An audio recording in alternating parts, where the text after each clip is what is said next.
क्या आप जानते हैं कि कानून में केवल वही कार्य अपराध माना जाता है जिसे स्पष्ट रूप से अपराध घोषित किया गया हो। आइए जानते हैं कि कैसे धारा 28 हमारे मौलिक अधिकारों की रक्षा करती है। हेलो एवरीवन, वेलकम टू ज्ञान अभियान। हमारे आज के वीडियो में जहां हम बात करेंगे भारतीय दंड संहिता की धारा 28 के बारे में।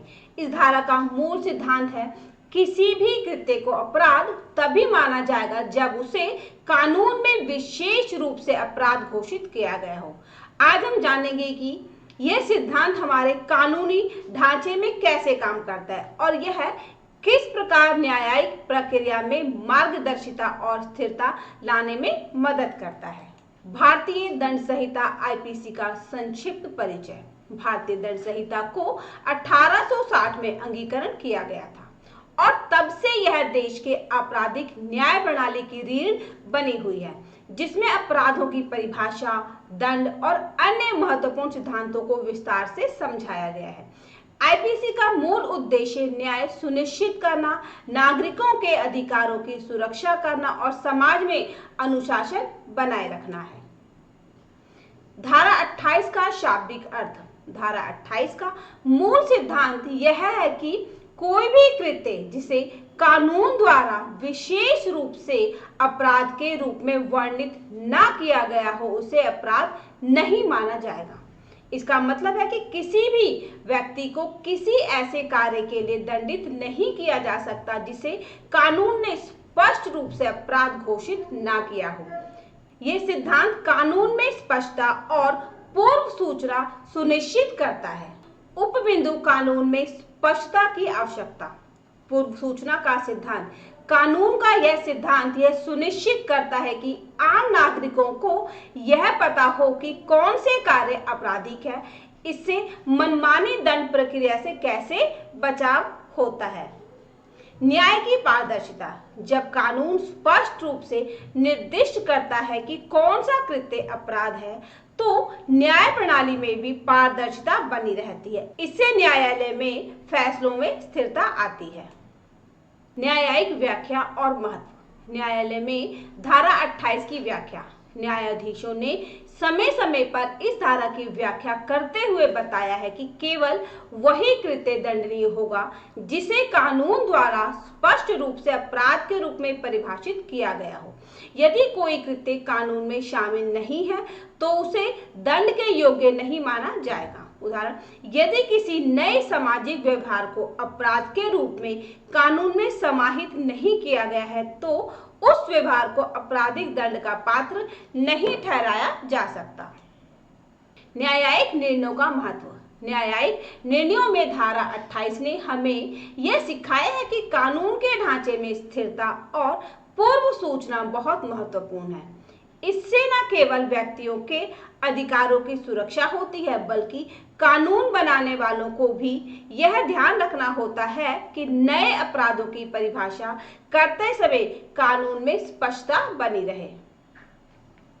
व्यवहारिक दृष्टिकोण, सामाजिक और कानूनी परिप्रेक्ष्य। धारा 28 का एक प्रमुख उद्देश्य यह भी है कि समाज में किसी भी व्यक्ति के खिलाफ मनमानी कार्यवाही न हो। जब तक कि कोई कार्य कानून में अपराध के रूप में घोषित ना हो उसे सामान्य सामाजिक व्यवहार माना जाना चाहिए। सामाजिक प्रभाव। इससे नागरिकों में यह विश्वास बना रहता है कि उन्हें बिना पूर्व सूचना के दंडित नहीं किया जा सकता। कानूनी सुरक्षा।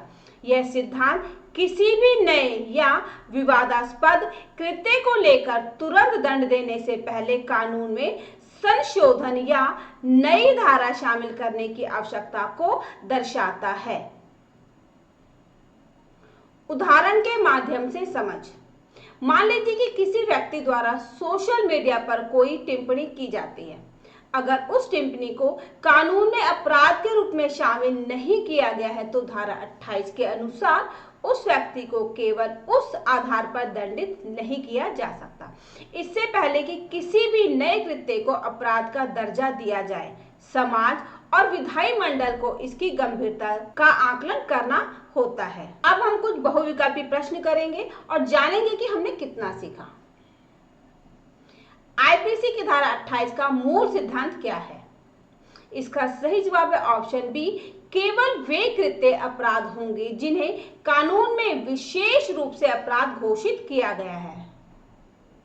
धारा 28 किस सिद्धांत पर जोर देती है? इसका सही जवाब है ऑप्शन बी, पूर्व सूचना और स्पष्टता। निम्न में से कौन सा तर्क धारा 28 के समर्थन में सही है? इसका सही जवाब है ऑप्शन बी, कानून में उल्लेखित न होने पर किसी कृत्य को अपराध का दर्जा नहीं दिया जा सकता।